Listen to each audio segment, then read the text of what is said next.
আসসালামু আলাইকুম। শুরু করছি সঙ্গীন প্রণয়া শক্তি পর্ব ১৩। লিখেছেন সুরাইয়া রাফা। রৌদ্রোজ্জ্বল দিন, সূর্যের প্রখর তাপে ভালোই উত্তপ্ত ধরণী। আমেরিকার কনকনে শীতের মাঝে যেই ভালোবাসার কাহিনীর সূত্রপাত হয়েছিল, সেই কনকনে শীত এখন অনেকটাই সহনীয় হয়ে উঠেছে। রাত আর ভোর ব্যতীত শীতের আঁচ খুব একটা অনুভব হয় না এখন আর। এছাড়া আবহাওয়ার হুটহাট পরিবর্তন আমেরিকার নিত্য নৈমিত্তিক কাহিনী, এসবে খুব একটা গা ভাসালে চলে না। তবে আজ সত্যি ব্যতিক্রম চারিদিক। ভোরের মেঘভেজা বাতাস আর প্রাকৃতিক সুঘ্রাণে মোমো করছে স্নিগ্ধ সকাল। সেই সুন্দর সকালে হাওয়াই রাস্তা ধরে সাই সাই করে এগোচ্ছে কৃতিকের ব্ল্যাক মার্সিডিজ। গাড়ির জানালার কাঁচ নামিয়ে টিনডেন্ট জানালায় চিবুক ঠেকিয়ে বসে নিস্পৃহ চোখে বাইরে তাকিয়ে আছে অরু। ওর মনটা ভীষণ ব্যতিগ্রস্ত আর ভারী ক্লান্ত। হাইওয়ে রাস্তার দুধারেই উঁচু নিচু অসংখ্য পাহাড়, আর তার মাঝে সারি সারি উইল্ড মিলের বহর। প্রকৃতির নিদারুণ বাতাসের সবগুলো উইল্ড মিলই ঘুরছে আপন গতিতে। সেই তখন থেকে সেগুলো একধেয়েনে পরখ করছে অরু। ও জানে না কৃতিক ওকে কোথায় নিয়ে যাচ্ছে, আর জানতে চায়ও না। কৃতিকই তো নিয়ে যাচ্ছে, অন্য কেউ তো আর না। মারুক, কাটুক, বকুক, কিন্তু কখনো আসন্ন বিপদে হাত ছেড়ে দেবে না। হৃদ মাঝারে সদ্য জন্মানো ভালোবাসার প্রতি এতটুকু ভরসা আছে অরুর, কারণ বৈবাহিক সম্পর্ক নতুন হলেও চেনা জানা তো আর নতুন নয়। প্রথমবার কৃতিকের সাথে আউটিংয়ে যাচ্ছে, অথচ অরুর মন মস্তিষ্ক জুড়ে অজানা আতঙ্কর ভর করে আছে বারবার। মনে হচ্ছে কিছু একটা ভুল হচ্ছে, কিছু একটা ঠিক নেই। একদিকে হৃদয়টা কৃতিকের জন্য আনজান করে, তো অন্যদিকে মস্তিষ্কটা দুর্বিবশ আর একটা তিমিরের ঢাকা ভবিষ্যতের ভয়ে সর্বদা তটস্থ থাকে। এত অল্প বয়সে এই মন মস্তিষ্কের দোটানা মোটেই সহ্য হয় না অরুর। কৃতিকের মতো মানুষ কি না শেষমেশ হাঁটুর বয়সী সৎ বোনের প্রেমে আকৃষ্ট হলো? কিন্তু কেন? অরু নিজেও ভেবে পায় না সে উত্তর। অবশ্য ভাবতে চায়ও না, কারণ আজকাল তো ও নিজেও কৃতিককে ছাড়া কিছুই ভাবতে পারে না। এখনও নিজের পাশে কৃতিক ছাড়া অন্য কোনো পুরুষের মুখ কল্পনা করলেও গায়ে কাটা দেয় অরুর। একটা সময় নিখিলের জন্য করা অযথা পাগলামিগুলো ভাবতে গেলে এখন শুধুই হাসি পায়। নিখিলকে আজকাল জোকার বই কি আর কিছুই লাগে না অরুর চোখে, যার দরুন নিজের মনের উপরই সন্দেহ জন্মেছে অরুর। ও কি আদৌ নিখিলকে ভালোবেসেছিল? যদিও ভালোবাসবে, তাহলে কি করে এত তাড়াতাড়ি ভুলে গেল? ভালোবাসা কি ভোলা যায়? কৃতিককেও কি এভাবেই চাইলে ভুলে যেতে পারবে অরু? আচ্ছা, কৃতিক ওকে ভুলে যাওয়ার সুযোগ দেবে কি? মনে তো হয় না। সেই কখন থেকে অরু এক ধ্যানে বাইরে তাকিয়ে আছে। কৃতিক অরুর দিকে একবার পরখ করে আবারও ড্রাইভিংয়ে মন দেয়। এভাবে মনমরা হয়ে কি ভাবছে এত মেয়েটা, কে জানে। তবে সব কিছুরই তো একটা সীমা আছে। অরু ভাবতে ভাবতে সেই সীমা অতিক্রম করে ফেলেছে বহুক্ষণ আগে। কৃতিকের কাছে অরুর ব্যবহারটাকে এখন গা জ্বালানো আর বিরক্তিকর লাগছে। অরুর মলিন মুখটার দিকে তাকিয়ে স্থির চিত্রে কেমন ব্যথা করে উঠছে ওর। কিন্তু কৃতিক খুব সহজে তো নরম হতে জানে না, আর না হৃদয়ের ব্যথাটা অহরণ প্রকাশ করে দিতে পারে। তাই ভালো লাগা মন্দ লাগা দুটোকেই একই মুখ ভঙ্গিমা পরিলক্ষিত হয় ওর মাঝে। অজান্তেই হুটহাট মেজাজ হারিয়ে কাঠিন্যতা ছড়িয়ে পড়ে শরীরের রুদ্রে রুদ্রে। এবারও তাই হলো। কখন থেকে মেজাজ চওড়া হয়ে গেল টের পায়নি কৃতিক। অরুকে কোনোরূপ ভালো মন্দ জিজ্ঞেস না করেই চোয়াল শক্ত করে স্পিডোমিটারের কাঁটায় ১০০-র উপর গতি তুলে ফেলল মুহূর্তেই। এতক্ষণ ধরে চিবোতে থাকা চুইংগামটা তীক্ষ্ণ চোয়ালের এপাশ থেকে ওপাশে নিতে নিতে ভাবলেশ নজরে সামনে তাকিয়ে এমন উদ্ভ্রান্তের মতো হুশ করে গাড়ি চালাচ্ছে সে, যেন আশেপাশে কোনো কিছুই হয়নি, সব কিছু স্বাভাবিক। ওদিকে হঠাৎ করেই গাড়ির স্পিড দ্বিগুণ বেড়ে যাওয়ায় আচমকা আঁতকে উঠল অরু। হুট করেই বাতাসের তীব্র ধাক্কা চোখে মুখে কাচের মতো এসে বিঁধল। অরুর সঙ্গে সঙ্গে জানালা থেকে মুখ সরিয়ে আতঙ্কিত দৃষ্টি নিক্ষেপ করলো কৃত্তিকের পানে। কৃত্তিক আগের মতোই চুইংগাম চিবোচ্ছে, চোখে তার বিশালকৃতির রোদ চশমা, পরনে ব্ল্যাক ওভার সাইজ হুডি, লম্বা ঘাড় ছুঁই ছুঁই চুলগুলো এলোমেলো হয়ে কপালে পড়ে আছে। এই কৃত্তিককে দেখতে ঠিক যতটা না সুন্দর লাগছে, ওর মুখে লেগে থাকা কপট হাসিটা তার চেয়েও ভয়ানক লাগছে। সেই কখন থেকে ওরও এক ধ্যানে তাকিয়ে আছে দেখে এবার নীরবতা ভাঙ্গে কৃত্তিক। সামনে দৃষ্টিপাত করে ওরুকে প্রশ্ন ছড়ে, কি দেখছিস এত মন দিয়ে? ওরু নির্লিপ্ত কণ্ঠে জবাব দেয়, দেখছি আপনি কতটা হার্টলেস। কৃত্তিক চোয়াল শক্ত করে জবাব দেয়, আমি হার্টলেস নই ওরু। কৃত্তিকের কথায় ওরুর অভিমানী ভাটি পড়ল। মনের মাঝে জমাট বাঁধা কালো মেঘের কোলে উকি দিল সূর্য কিরণ। ও বলল, তাহলে এভাবে গাড়ি চালিয়ে কিসের হুমকি দিচ্ছেন? কৃত্তিক গভীর কণ্ঠেই বলল, ফোকাস অন মি। ওরু সিটের উপর দুপা তুলে দিয়ে কৃত্তিকের দিকে তাকিয়ে মলিন মুখে বলল, আপনাকে নিয়েই তো ভাবছিলাম, কবে হয়ে গেলেন এতটা আপন। আপনার জন্য কি সুন্দর বানিয়ে বানিয়ে হাজারটা মিথ্যে কথা বলে মা আর আপাকে বোকা বানিয়ে বের হয়ে এলাম। আমি সত্যি পাল্টে গিয়েছি। অরুর এরূপ প্রতিউত্তরের সাথে সাথেই স্পিড মিটার গতি সহসাই ধীর হয়ে গেল। সানগ্লাসের আড়ালে আগ্নেয়গিরির লাভার মতন জ্বলন্ত চোখ দুটো মুহূর্তে শান্ত রূপ ধারণ করল কৃত্তিকের। কৃত্তিক চুপ হয়ে আছে দেখে ওরও পুনরায় বলল, না, আপনাকে আমি হৃদয় থেকে মুছে দিতে পারছি, আর না আপনাকে নিয়ে সুন্দর বৈবাহিক স্বপ্ন দেখতে পারছি। শুধু মনে হচ্ছে আপনি ছাড়া আজকাল আমি অচল, আপনাকে আমার প্রয়োজন, নয়তো বুকের ভেতরটা হরহামেশাই পুড়ে যাবে। এ কেমন দহন! আমি কি প্রেমে পড়েছি আপনার? ওরর শেষ কথাটাতে গাড়িটা এবার পুরোপুরি থামিয়ে দিল কৃত্তিক। হুট করে গাড়ির ব্রেক কষানোতে ওরও একটু হুড়মুড়িয়ে উঠল, কিন্তু কৃত্তিক ওকে পড়ে যাওয়ার বিন্দুমাত্র সুযোগ না দিয়ে টেনে টান মেরে নিয়ে এসে নিজের কোলের উপর বসালো। অকস্মাৎ ঘটনা প্রবাহ ওরও নিজেও ভ্যাবাচাকা খেয়ে চোখের পলক ফেলতে লাগলো বারবার। নিজেকে সামলানোর জন্য কৃত্তিকের হুডি খামচে ধরে অস্পষ্ট সুরেই বলল, গাড়ি থামালেন কেন হঠাৎ? এসে গিয়েছি বুঝি? কৃত্তিক অরুর পিঠের দিকে হালকা ধাক্কা দিয়ে নিজের দিকে টেনে এনে বলল, এতটা দুর্বল করে দেওয়ার কি মানে অরু? তুই কি চাস আমি গাড়ি চালাতে না পেরে অ্যাক্সিডেন্ট করে মরে যাই? অরু বিস্মিত কণ্ঠে বলল, এসব কি বলছেন? নয়তো এসব বলে কেন দুর্বলতা বাড়াচ্ছিস? নিজেকে কন্ট্রোল করতে না পারলে আমি কিন্তু গাড়িতেই তোকে। কিছু একটা ভেবে থেমে গেল কৃত্তিক। অতঃপর শুষ্ক ঢোক গিলে ওর ছোট ছোট বেবি হেয়ারগুলো কানের পেছনে গুজে দিতে দিতে নরম সুরেই বলল, আই ফিল ইউর পেইন উরু। খুব শীঘ্রই সব কিছু ঠিক হয়ে যাবে। তুই বললে আমি এখনই সব কিছু ঠিক করে ফেলতে পারি, কিন্তু বারবার তোকে জোর জবরদস্তি করতে চাইছি না আমি, তাই সময় দিচ্ছি। তাই বলে এই না যে আমি ভবিষ্যতে চুপ করে থাকবো। সময় হলে আমার ওরুকে আমি ঠিক ছিনিয়ে নিব। আই রিপিট, ছিনিয়ে নিব। এখন এসব নিয়ে ভাবিস না জান, আমার উপর একটু ভরসা রাখ, আমি তো আছি। ওরু কিছুই বলছে না, অবাক দৃষ্টিতে কৃত্তিকের পানে তাকিয়ে আছে। এই লোক এত সুন্দর করে বোঝাতেও পারে, মাত্র কয়েকটা বাক্য দ্বারা কি সুন্দর হৃদয়ে বইতে থাকা জলোচ্ছ্বাসের মতো উত্তাল ঢেউকে নিমিষে শান্ত করে কানায় কানায় ভরিয়ে দিল। ওরও তাকিয়ে আছে দেখে কৃত্তিক বলল, you have to promise me, আর এসব নিয়ে মন খারাপ করবি না।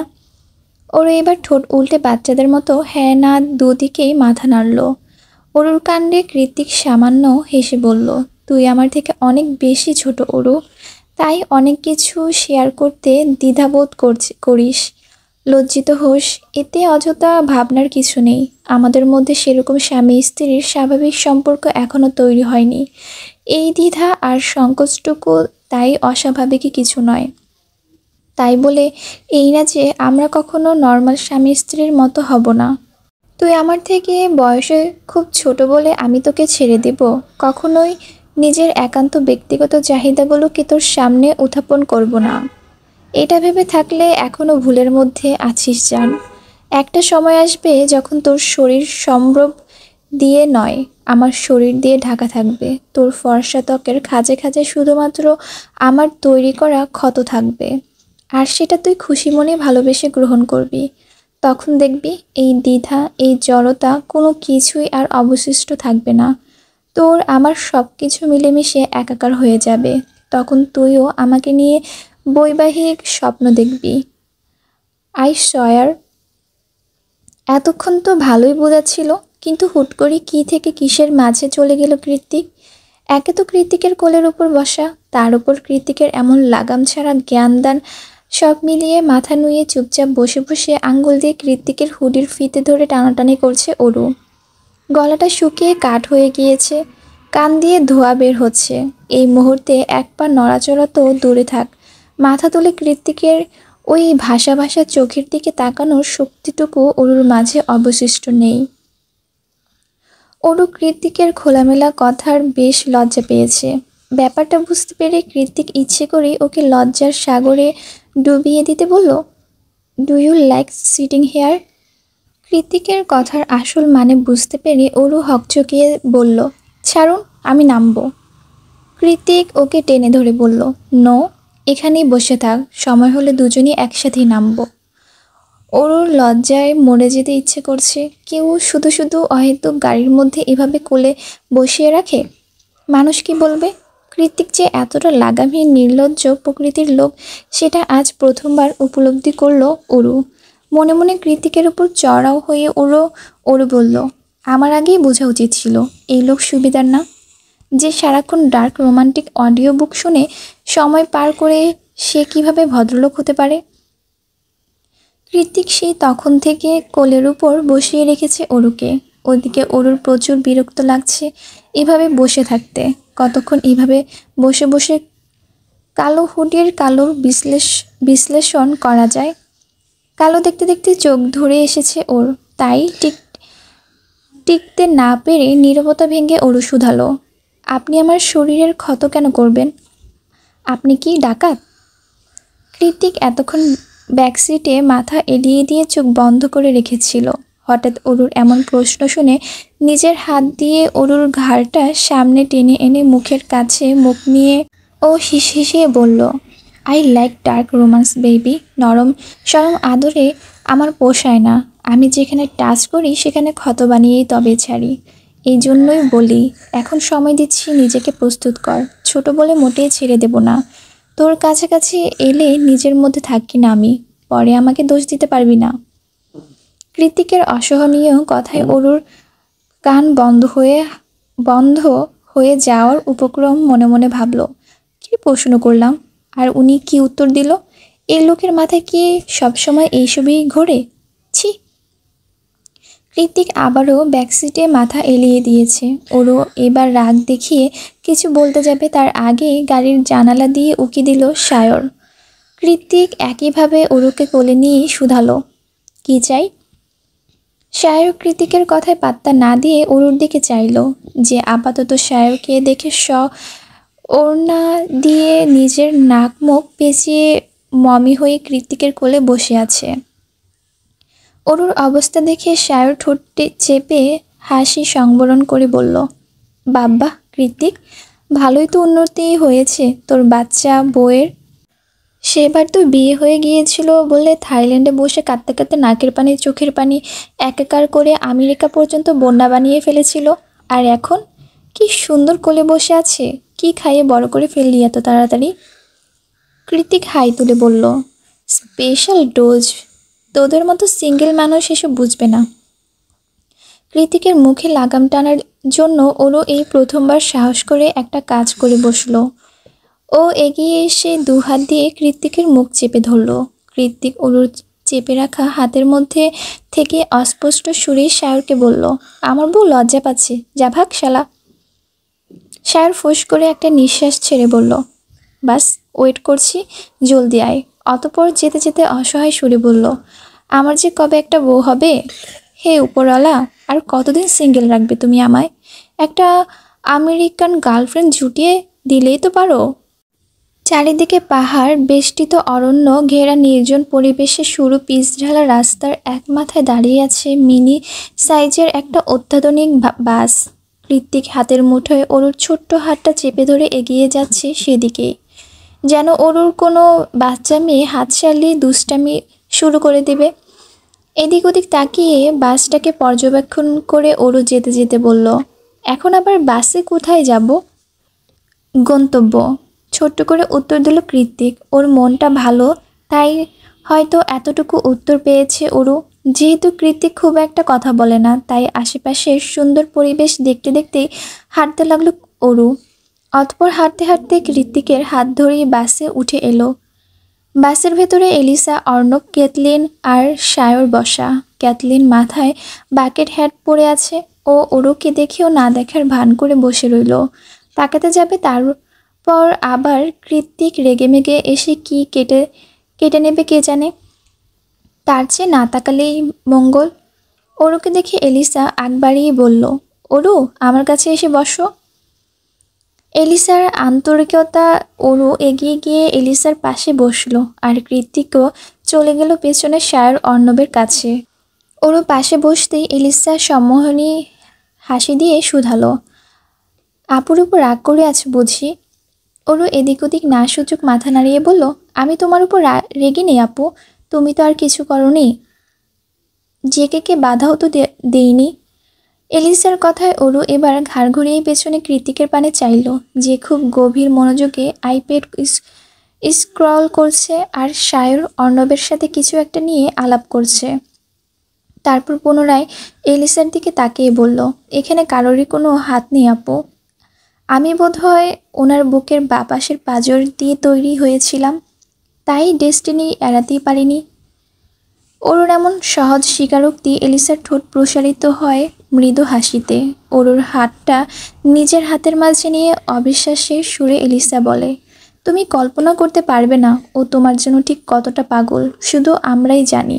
তাই তো সেদিন ওর অন্যায় আবদারে বাধা দিতে পারিনি, কারণ সময়টা প্রতিকূল ছিল ঠিকই, কিন্তু তোমার প্রতি ওর অনুভূতিগুলো ছিল হীরের মতো স্বচ্ছ আর দিনের মতোই সত্য।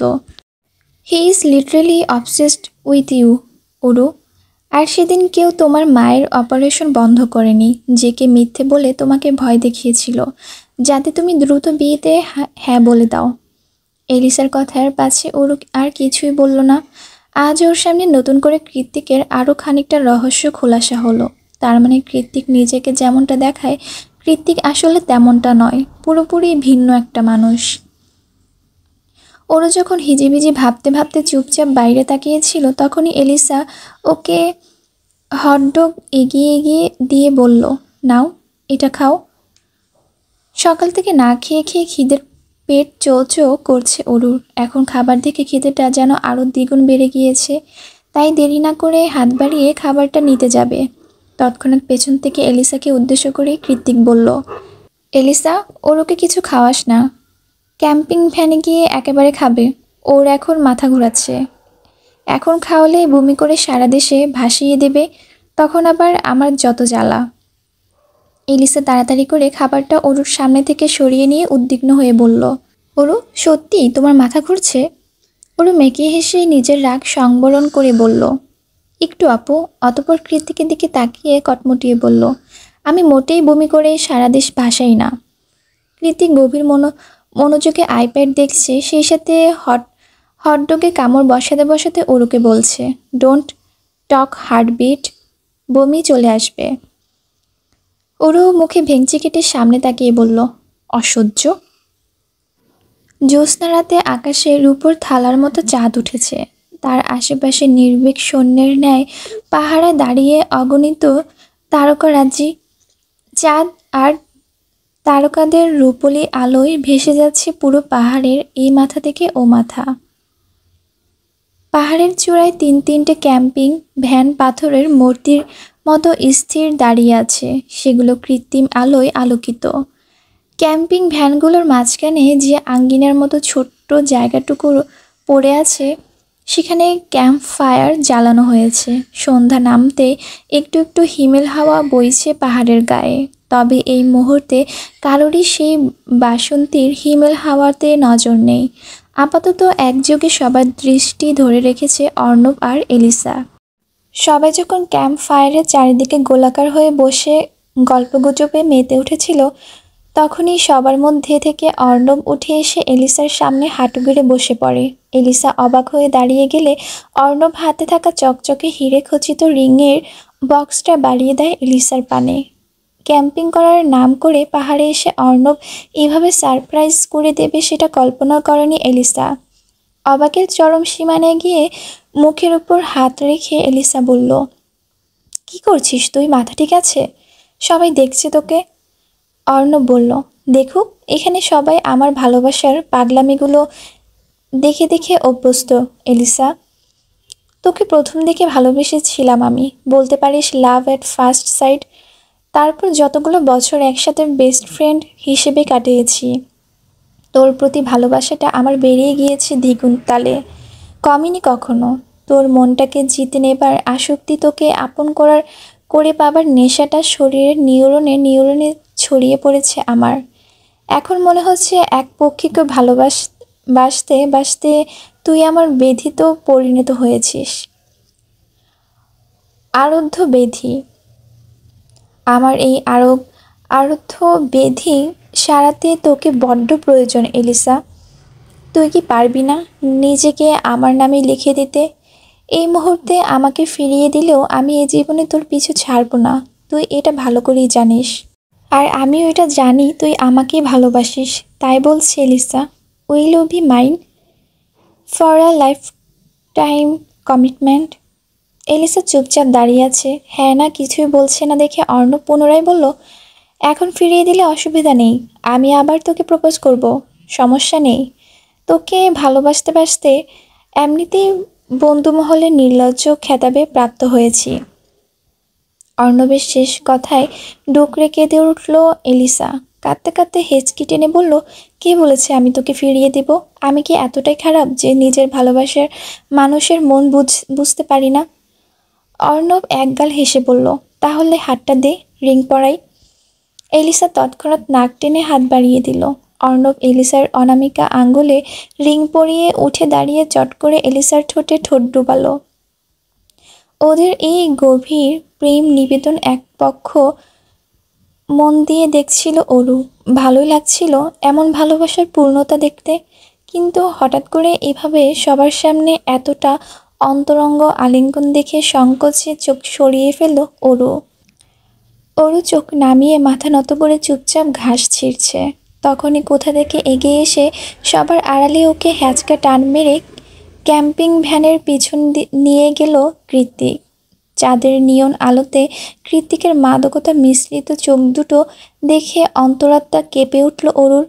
কৃত্তিকের উজ্জ্বল ফর্সা চোখ মুখ সব লাল বর্ণ ধারণ করেছে।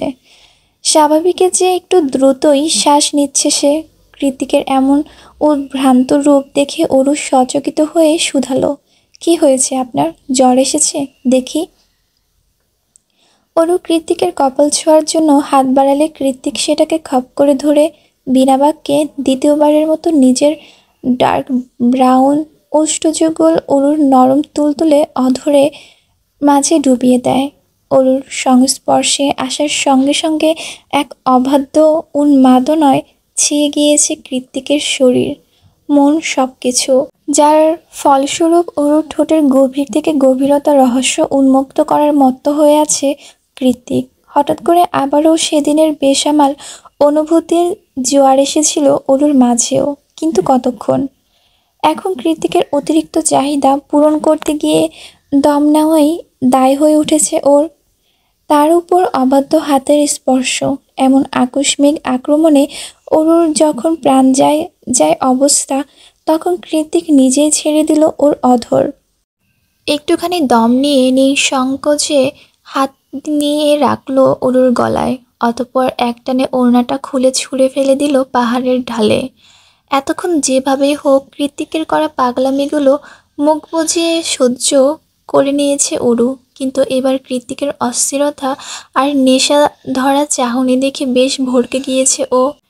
সেই সাথে কৃত্তিকের পরবর্তী পদক্ষেপের আঁচ করতে পেরেছে খুব ভালোভাবে। কৃত্তিক এগিয়ে আসছে দেখে ভীত অরু ওর শরীর স্পর্শ করার আগেই অন্যদিকে ঘুরে সশব্দেই বলল, না বলে কেঁদে উঠল অরু। একদম হুট করেই ঘটে গিয়েছে ব্যাপারটা। কৃত্তিক নিজের মাঝেই ছিল না। তখন কি জানি কি হয়ে গেল। আরেকজনের ভালোবাসা দেখতে দেখতে ওর মাঝেও অরুকে একান্ত কাছে পাওয়ার তীব্র বাসনাটা কেমন মাথাচাড়া দিয়ে উঠেছিল। কিন্তু আচমকা এভাবে অরুর কান্নার আওয়াজ কানে ভেসে আসতেই সম্বিত ফিরে পেল কৃত্তিক। দু হাত দিয়ে নিজের স্টাইলিশ চুলগুলো নিজেই খামচে ধরে অস্পষ্ট সুরেই বলল, শিট। তারপর দু কদম এগিয়ে গিয়ে অরুকে নিজের দিকে ঘুরিয়ে বলল, কি হয়েছে, কাঁদছিস কেন, লেগেছে? অরু বিনা বাক্যে চুপচাপ চোখের জল ফেলেছে দেখে কৃত্তিক আবারও বলল, অরু, হার্টবিট, প্লিজ কাঁদিস না, সবাই ওপাশে আছে। এভাবে তোকে কাঁদতে দেখলে ওরা ভাববে আমি তোর সাথে জোর জবরদস্তি করেছি। কি হয়েছে বল আমায়, কেন কাঁদছিস, ঠোঁটে বেশি লেগেছে? অরু ফুপিয়ে উঠে বলল, মা আপাকে মিথ্যে বলে এত দূরে এসে এই রাতের বেলা আমি কি ঠিক করেছি? মা যদি একটাবারে বুঝে ফেলে আমি মিথ্যে কথা বলেছি, তাহলে আমাকে এমনভাবে কৌশলে আটকে ফেলবে যে আমি আর বাইরের জগতে মুখটাও দেখতে পারবো না। আর আপনাকেও তো নাই। ওর কথায় কৃত্তিক খানিকক্ষণ চুপ হয়ে রইল, তারপর গম্ভীর কণ্ঠে শুধালো, তুই আমাকে চাস কি না বল? ওর পুরো মস্তিষ্ক এলোমেলো ভাবনায় ছেয়ে আছে। এই সময় এমন একটা প্রশ্নের কি মানে হয় বুঝে উঠতে পারল না অরু।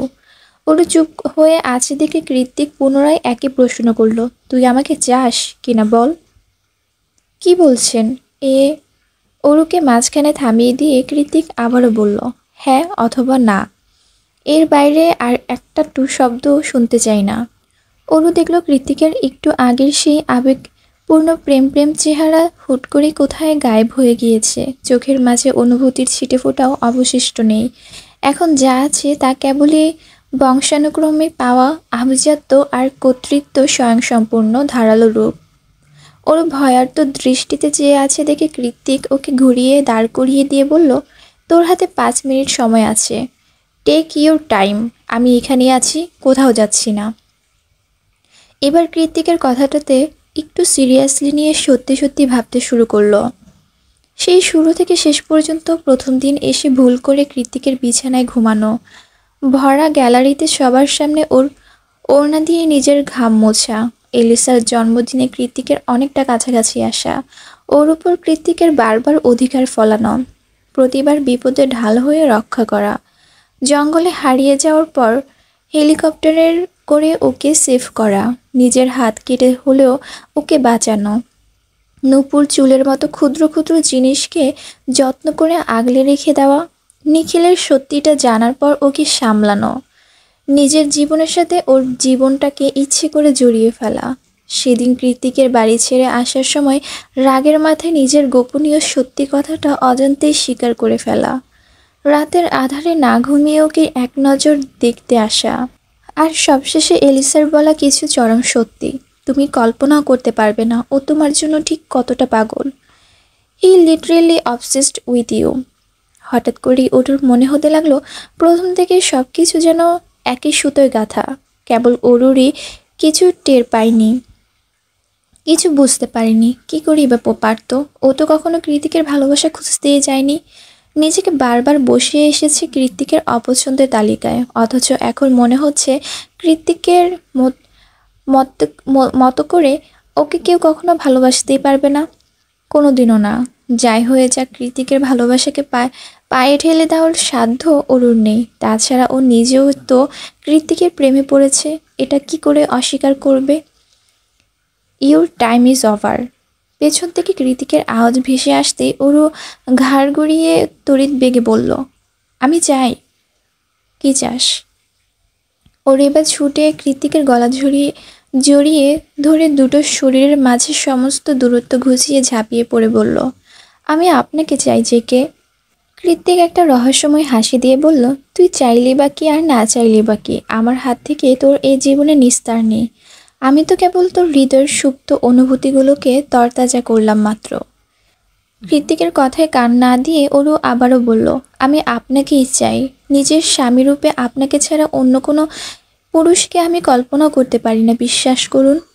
অরু নিঃসংকোচ স্বীকারোক্তি কৃত্তিকের মাঝে বছরের পর বছর ধরে জ্বলতে থাকা আগুনের হুলকার মাঝ দিয়ে হুট করেই যেন ঠান্ডা জলের শীতল স্রোত বয়ে গেল। অবশেষে কৃত্তিকের মতো করে অরুও আসক্তিতে পড়েছে। এই আসক্তি যে বড্ড বেসামাল আর যন্ত্রণাদায়ক কৃত্তিক তা হাড়ে হাড়ে জানে। এবার শুধু অরুর পালা। অরু এখনো ঝাপটে ধরে আছে ওকে। অরুর অন্তরঙ্গ আলিঙ্গন কৃত্তিককে ভেতর থেকে উন্মাদ করে দিচ্ছে। ও তৎক্ষণাৎ অরুকে কোলে তুলে নেয়। অরু দুপা আটকে আছে কৃত্তিকের কোমরের দুপাশে। ওকে কোলে তুলে নিয়ে কৃত্তিক হাসকি সুরেই বলল, একবার তুমি করে ডাক। অরু ডাকলো না। কৃত্তিক আর অপেক্ষাও করলো না। কোলে নিয়ে ভালোবাসার পরশ এঁকে দিতে লাগলে ওর নরম ঠোঁটের মধ্যিখানে। অতঃপর সেভাবেই ধীরে ধীরে এগিয়ে যেতে লাগলো ক্যাম্পিংয়ে ভ্যানের দিকে। দুর্ভাগ্যবশত ভেতরের প্রবেশের আগেই কৃত্তিকের ফোনটা আপন সুরে বেজে উঠল। ফোন বেজে ওঠায় এতক্ষণ ধরে একটু একটু করে তৈরি হওয়ার অনুভূতির জোয়ারের হুট করেই কেমন ভাটা পড়ে গেল। কৃত্তিক একটা দীর্ঘ শ্বাস ছেড়ে অরুকে ক্যাম্পিং ভ্যানে বসিয়ে দিয়ে বলল, এখানেই ওয়েট কর, আমি ফোনটা পিক করে আসছি। আজ রাতে এমনিতেও ঘুম নেই তোর। অরুকে রেখে কৃত্তিক চলে গেল। নিজ মনের অযাচিত ভাবনায় লজ্জায় রাঙ্গা হয়ে যায় অরু। শুষ্ক একটা ঢোক গিলে মুখ লোকায় নিজের দু হাতে।